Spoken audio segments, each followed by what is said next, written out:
Welcome to the Life After Death Explored podcast, where we will talk in detail about what happens after the death of the physical body, a condition known as rigor mortis that appears to affect 100% of the population, unless you happen to be some type of extraterrestrial or a scientific genius who has found a way to escape this condition. Then most likely this subject is of some type of relevance to you. So a question that will also be explored on this podcast is why the information has been kept hidden from us. The subjects that we will talk about tend to be dismissed and publicly ridiculed, despite an abundance of evidence to support the existence of topics related to life beyond the physical body. So, if you're new here, a few things to keep in mind. This show is a continuation of the YouTube series, which has been going since about late 2018. This podcast will cover topics that perhaps at times have been covered in the video series over the last year and a half to even 2 years that I've been producing content on that channel.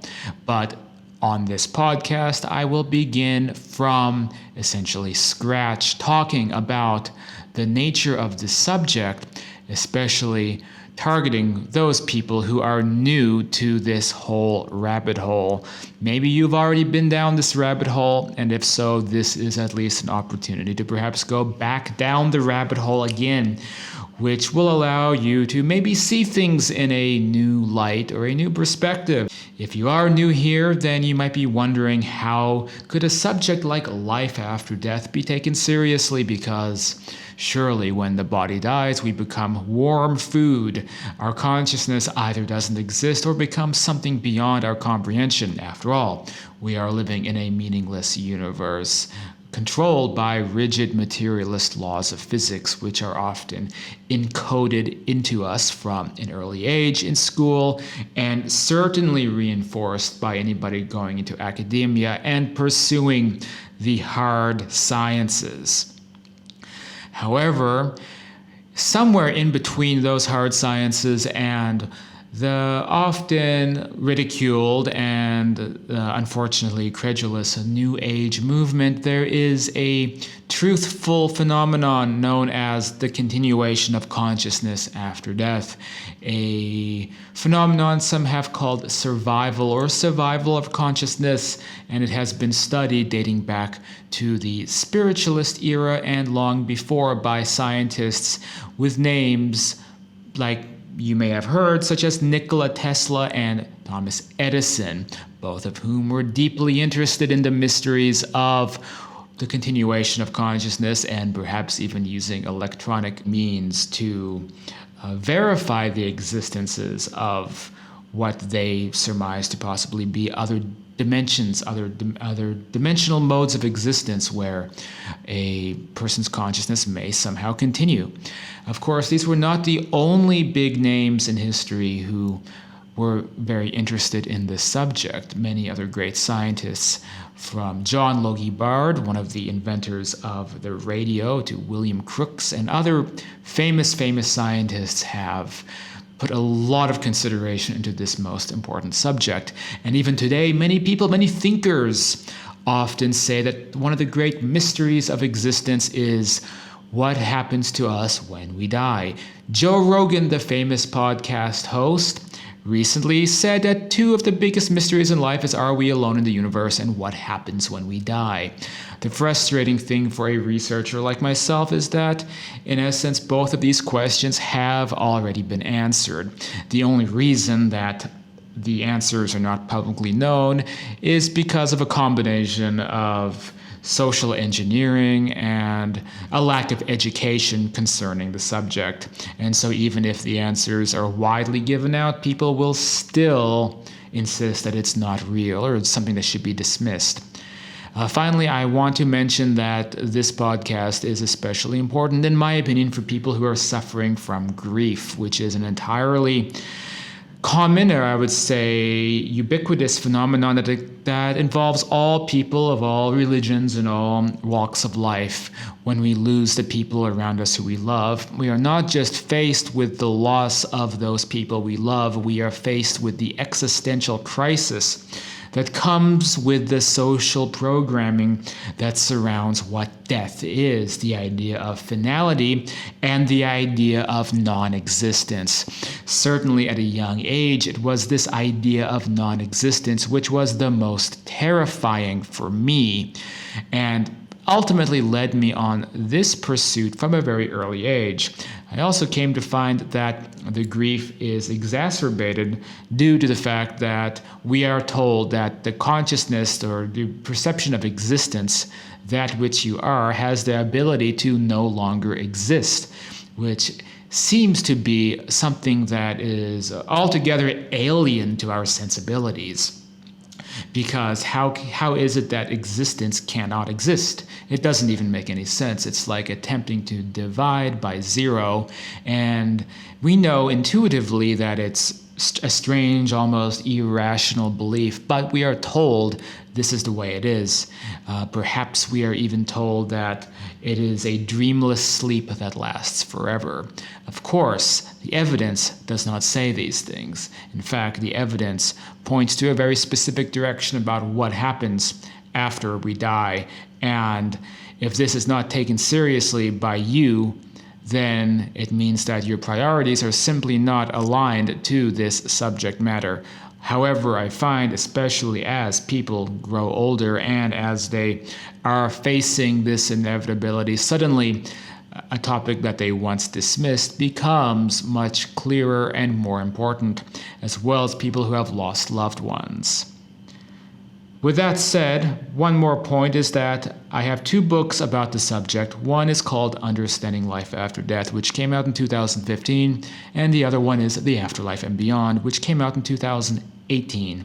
These are available at afterlifetopics.com, and I also suggest to get involved at the YouTube page, Afterlife Topics and Metaphysics, and there is an accompanying Facebook page of the same name, Afterlife Topics and Metaphysics. There is also finally a Reddit forum, reddit.com/r/afterlife topics, which also covers these issues, although this one is more recently made and has a smaller population. But all of this constitutes a growing community of people who have the courage to put their experiences together and come up with a wider perspective about what it really means to suffer death and what this means for our consciousness, where we go and what happens, as well as finding answers from outside of the perspective of dogmatic religion or dogmatic New Ageism, which is at times just as fundamentalist, rigid, and often demeaning to the experiences of individuals as fundamentalist religion is in regards to this topic. With that said, let's now continue to this first episode, which I call The Basics, which if we a chance to get back to the origin point of much of this information. And for those of you new to these ideas, this would be a nice starting point, I hope, for the greater topic of life after death. So let's continue. Can we be wrong about a fundamental tenet of reality? That is a question that anybody listening to this small, probably relatively unheard show should ask themselves. Can we be wrong about something that we're told our entire lives is one way? Can reality be operating differently from what is reinforced to us continually? Is it not just an element of social conditioning that we see the world and we see the universe a particular way? What about tribal Indians in the 2,000-3,000 years ago in the Americas? Or what about Aboriginal Australians? What about tribal Amazonians? What about Celtic tribes? What about all of these ancient cultures, the Egyptians? Did they have the same models of reality? Well, no, they certainly did not. And today we often look at those cultures with a little bit of arrogance, thinking that we are so much more enlightened in the modern age because we have cold rationality that is able to dismiss all types of superstition. However, what all of those ancient cultures had in common, typically speaking, is a very different paradigm about life and death. And we may look at some of that thinking that most of it is superstitious, but it's impossible to understand exactly how they felt on a day-to-day basis, what their relationship to death was like, and how it was certainly far different from Western modern civilization that often ignores the subject of death or pushes it aside so deep far into our minds that it only comes to the surface if we want to tantalize ourselves in front of some kind of horror movie where we can be scared out of our wits about the subject of death without still taking it seriously. And this, of course, paints the subject of the quote, paranormal in a particular way, where it is something that is scary, spooky, or at best, if somebody chooses to believe, quote, paranormal evidence, they may say that it's an entirely negative thing where hopefully we don't end up in a position upon death as rattling around in some attic, a lost soul desperate to experience the joys of having once been alive, and that we need some lady who has a mystical bookshop in Los Angeles to come in and wave an incense burner and say, "Go to the light," until Uncle Henry finally gets rid of himself and leaves the attic and disappears into some kind of nebulous, formless afterlife with which we know nothing about. And that's often the narrative that people may choose or may choose to believe or may not believe, depending on what somebody wants to, what perspective they want to take up on the subject, if not just taking a purely religious fundamentalist approach to all of it. So that is kind of the way society has managed this topic and the way it's generally seen. What people are unaware of is the vast amount of objective evidence surrounding what we can loosely call spirit communication. Spirit communication would involve different formats of contact with what some would call non-physical entities, although I wouldn't go that far. I would say multidimensional entities or multidimensional sources of consciousness like you and me or anybody. So a person, an individual who is invisible to us and therefore non-physical to us. It doesn't mean that they are non-physical in general. That's a whole different topic we'll get into someday in the future. But they are individuals who are on a different dimensional wavelength. Now let's understand that there's many spectrums of existence that we cannot see, that we cannot apply tangibility to, except in the way that it may affect our instruments or affect our technology. For example, the infrared spectrum. There's things we cannot see, but we know it's there. It's on a different spectrum. What researchers in the afterlife fields are aware of is that this other spectrum is where very likely other layers of existence, where they occur at. When we mean other layers, what do we mean by that? Well, we can again look at cosmology and the concept of dark matter.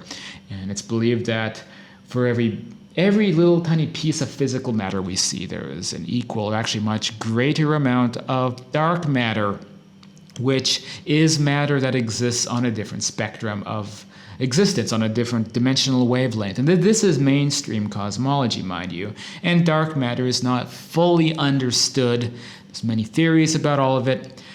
But the best measurements so far have postulated that dark matter makes up the brunt of the universe. Yet we can't see it, we cannot touch it, we cannot feel it. What adds all the density to the universe? The answer are dimensional spectrums beyond our perceived capability, beyond what our physical human brain and eyeballs can see.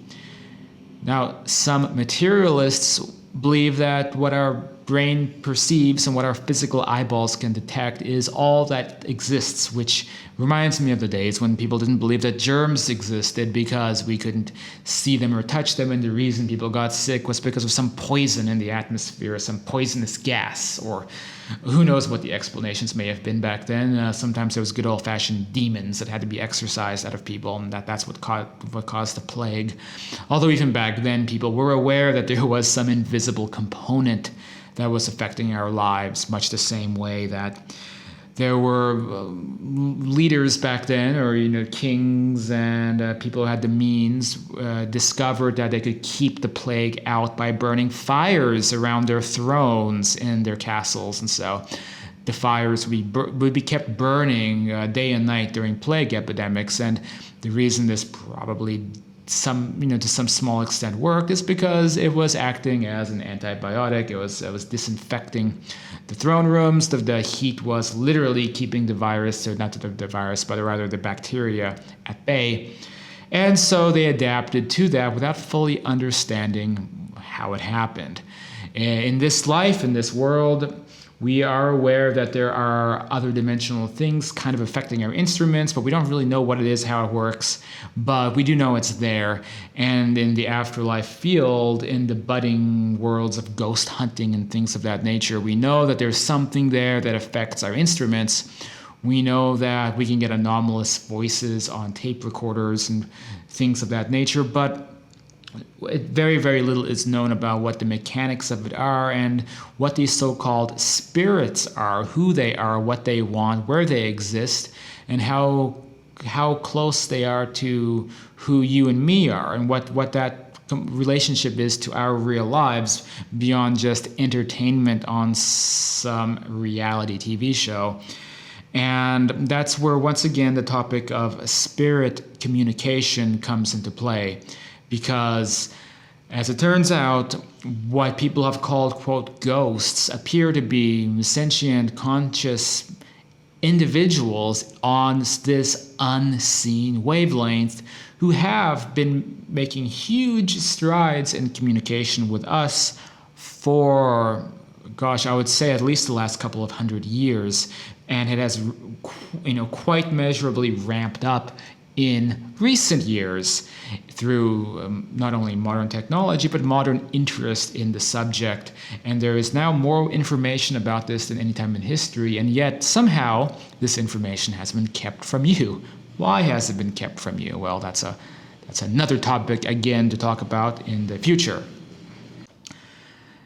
To help understand this, I wanted to first turn toward the research of a man named Michael Time, who runs a very popular blog that has extensively researched life beyond the grave for a number of years now.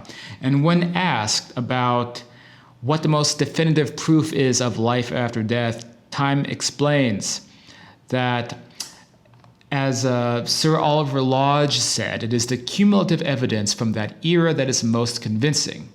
He says if he had to pick one medium as the best, one person who claims to have been in contact with entities and consciousnesses from other planes of existence, it would be Etta Wright of Detroit, Michigan. This was a direct voice medium. Although she knew only English, multi-dimensional entities communicated through her in languages like French, German, Indian, Spanish, Norwegian, Dutch, Croatian, Arabic, and other languages, providing information that Wright could not have possibly known or researched. And keep in mind, this was what's known as a direct voice medium. Now, if you hear about mediums being people like John Edwards on TV, getting impressions of, kind of vague ideas about, I sense a loved one wearing a purple dress, and could this be your grandmother? Things like that. Yes, that could be one type of mediumship, but in this example, we're talking about extreme mediumship, which is what I like to call it. This is when mediumship is practiced in a way that is definitively supernatural in nature. And one type of practice of this is called direct voice mediumship, when an anomalous voice enters a seance room that is not connected to the medium.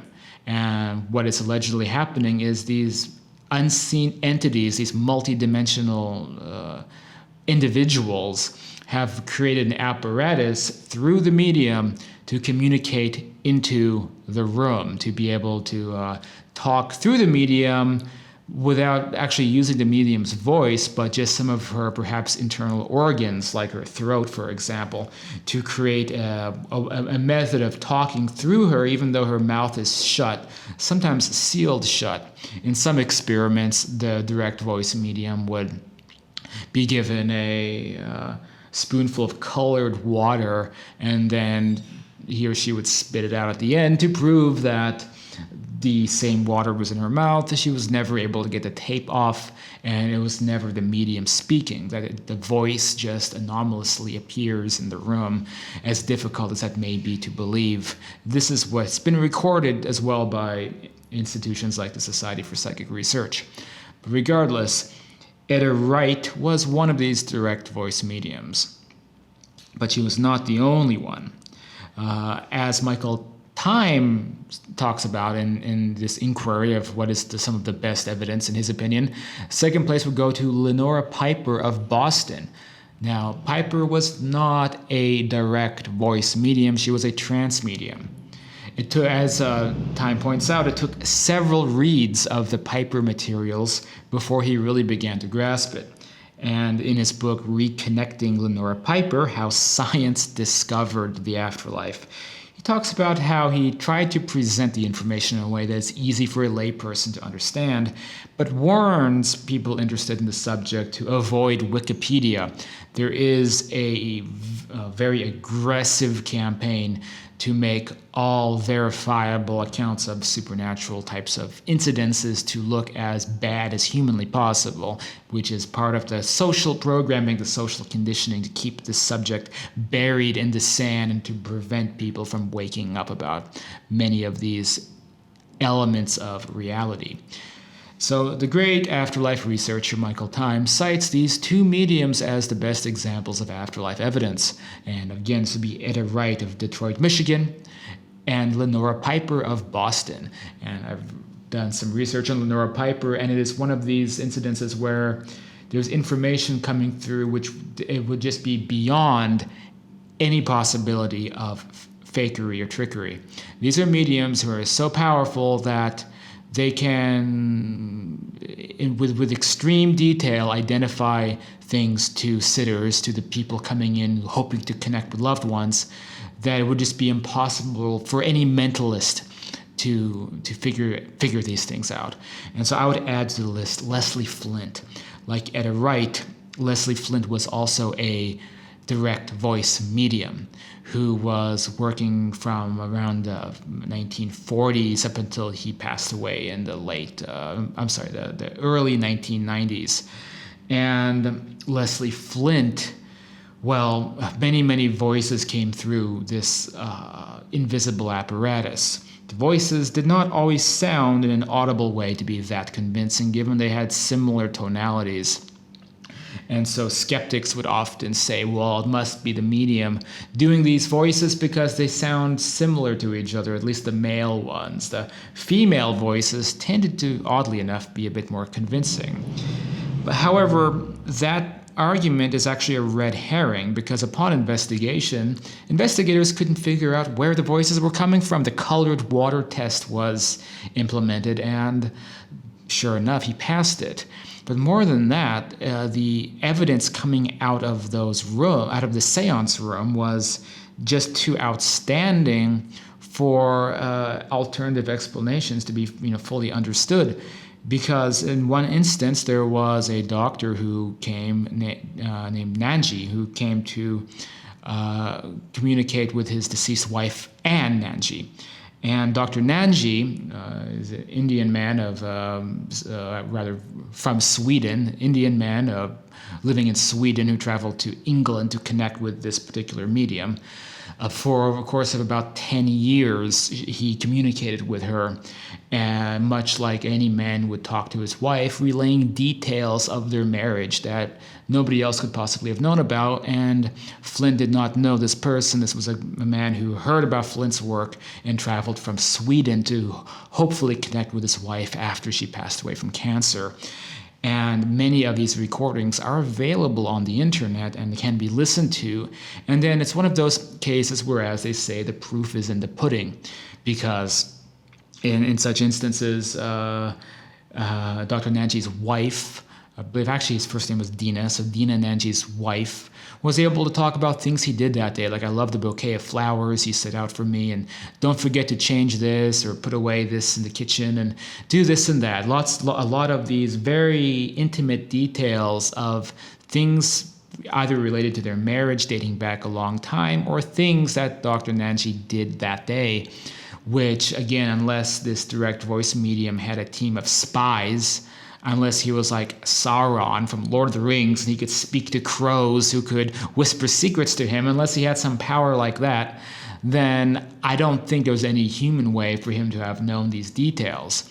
So people who say there's never been like concrete evidence from a medium, well, the people who say this are horribly misinformed, because this is just one example of a direct reunion between a living and a deceased person. Of course, this was just one example of the Leslie Flint mediumship. There were many other reunions that took place over almost 5 decades of Flint practicing this mysterious ability. And this is merely the subject of mediumship. And every case like this, whether it's Etta Wright or Nora Piper, Leslie Flint, or John Sloan, or a number of other famous incidences, famous mediums, famous investigations, there's countless more that are not well known, not well reported. And again, this is merely the subject of mediumship. There are many more subjects. And so people first beginning in this area, I always recommend for them to look at the work of Victor Zamet. And so Victor Zamet presents something at this point like 36 or 37 areas of direct evidence of an afterlife.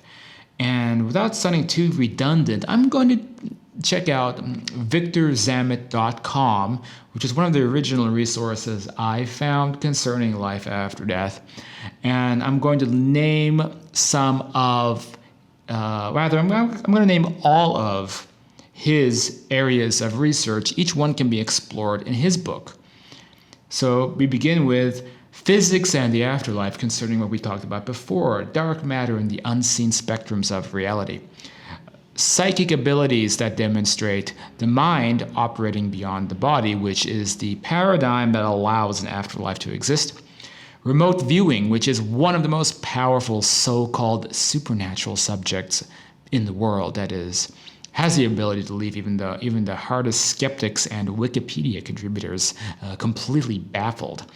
There is the phenomenon of psychic detective work, so psychics or mediums obtaining verifiable information to solve criminal cases. Again, you can read many books in that category.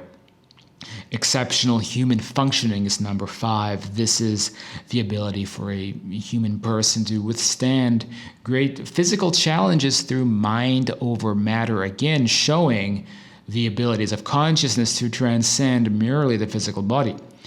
Next is direct contact with the afterlife, near-death experiences.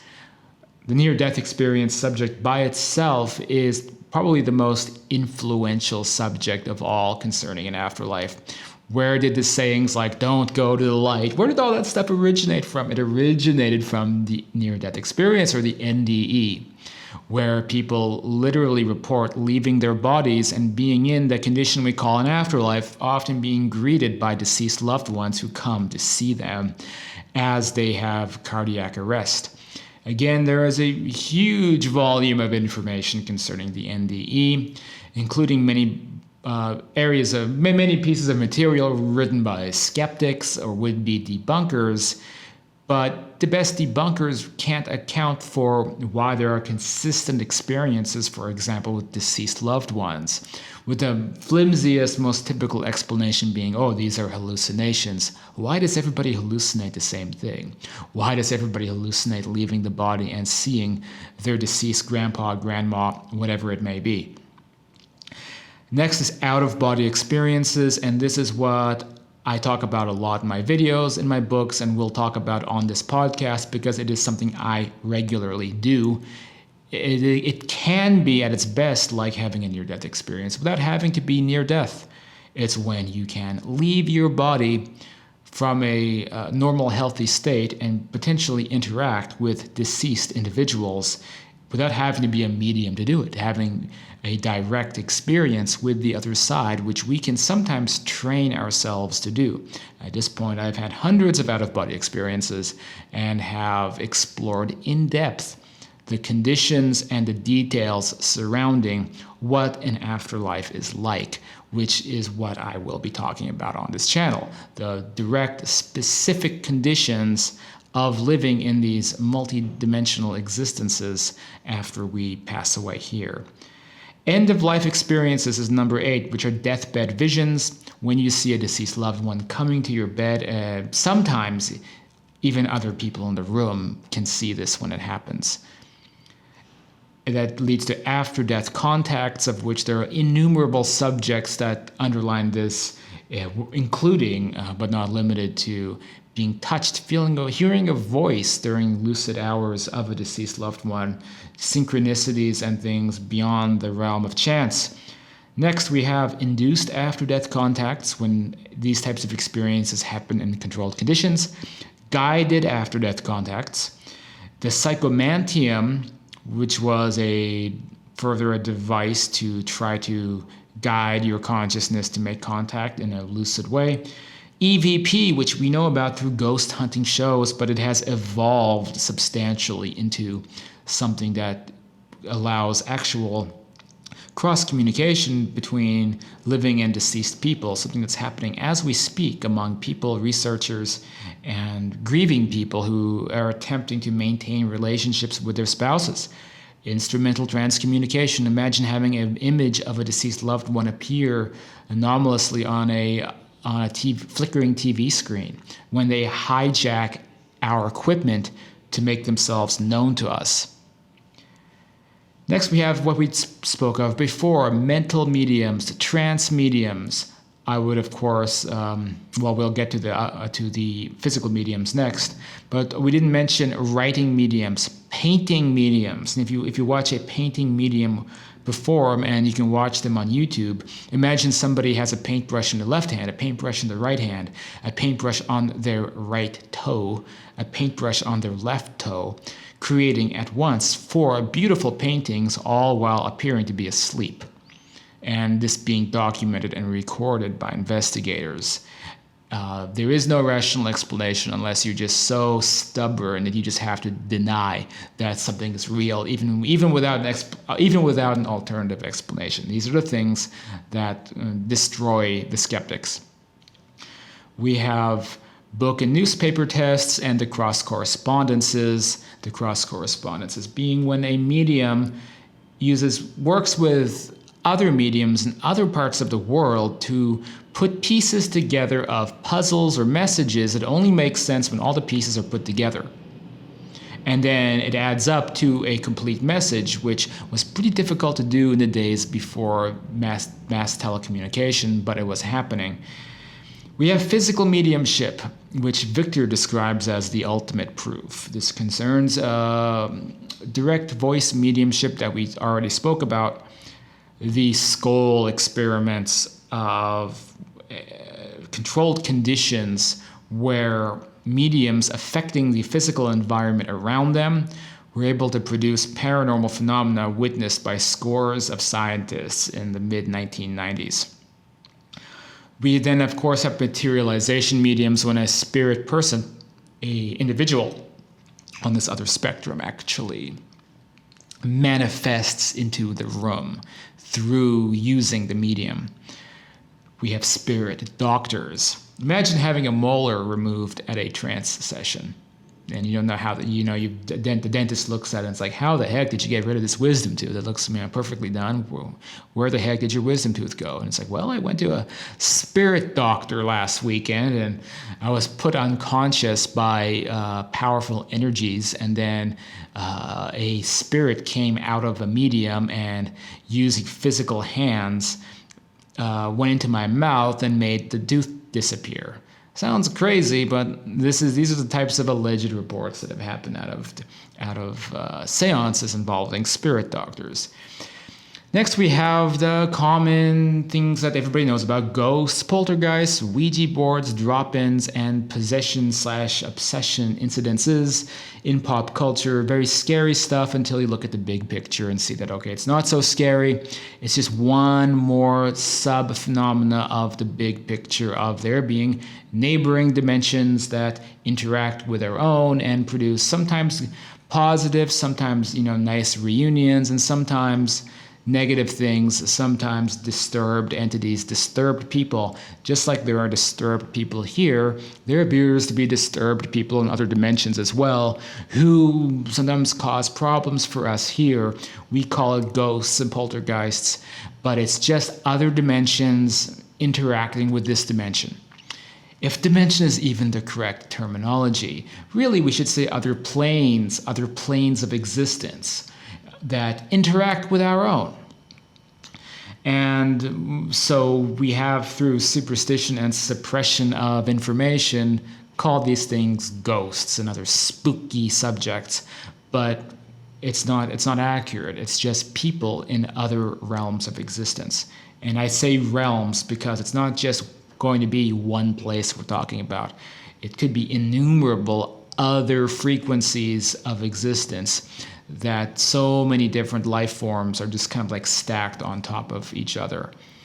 Next, we have the whole subject of reincarnation, past life regressions, inter-life regressions, pre-birth memories, dreams of past lives, children who remember past lives. This also includes the work of Ian Stevenson, University of Virginia, who studied the subject for about 20 years, even finding physical evidence of reincarnation among villagers. One individual passes away from a bullet wound. A baby is born with a birthmark where the wound was and happens to have the memories of the person who passed away.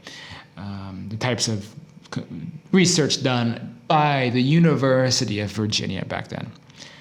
Next, we look at scientific discoveries, quantum physics and the paranormal experiences of oneness, cosmological explanations, and many deeper subjects like that. But this is all available at the victorzammit.com website, but I also, of course, suggest people to check out afterlifetopics.com, which is our site.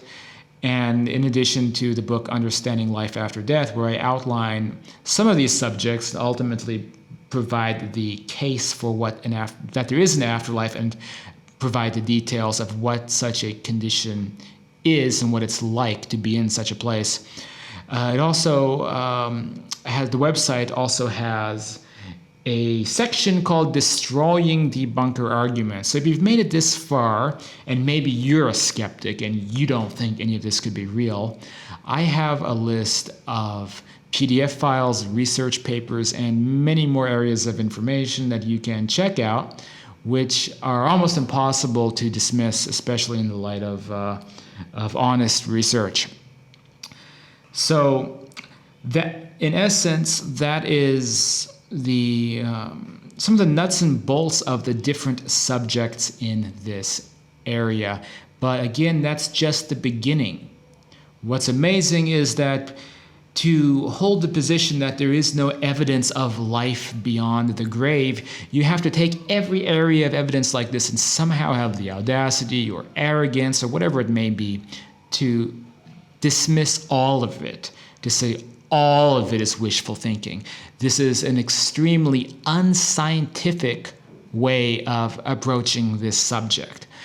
This is essentially personal biases masquerading as objectivity. This is when somebody has an agenda that they don't want this information to be real. They want to scoff at it, and then you can simply take a massive volume of information, libraries of information about all these subjects, and dismiss it with one wave of the hand, and then mainstream academics will completely agree with that dismissal, and they will ultimately reward the people who keep the narrative going that these things do not exist.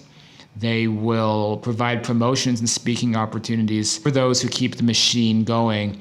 And if you become a heretic, if you become somebody like, I don't know, Dr. Rupert Sheldrake, somebody who goes into non-materialist science, the true science, then you're basically destroying your career. You're marginalizing yourself. It's not as easy to do this anymore.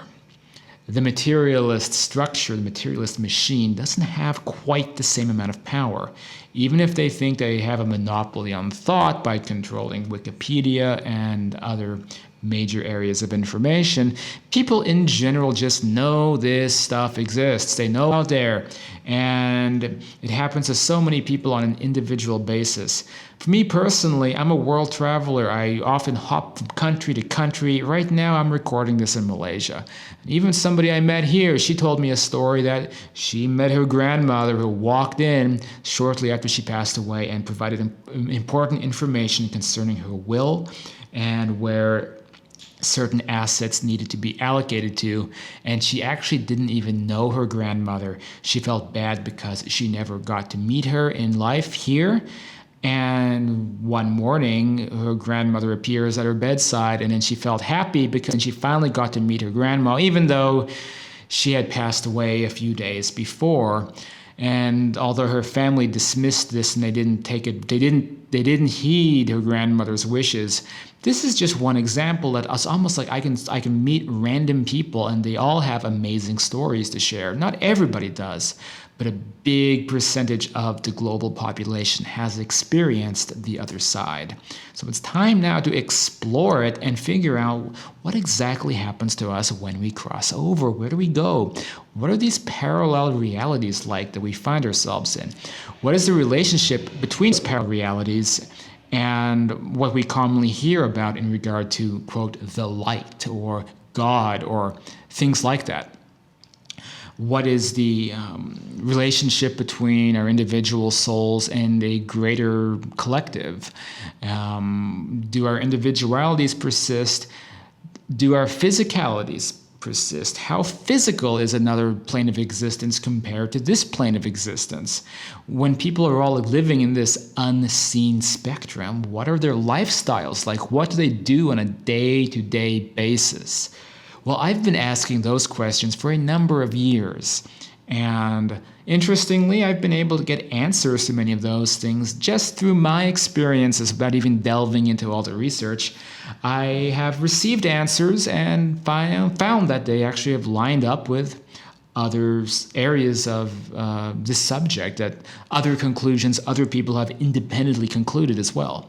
So even not knowing a lot of that research, not studying it as much as in depth as perhaps I should, has been an advantage because I've been able to cross-corroborate my experiences with other people's experiences and find this amazing level of consistency.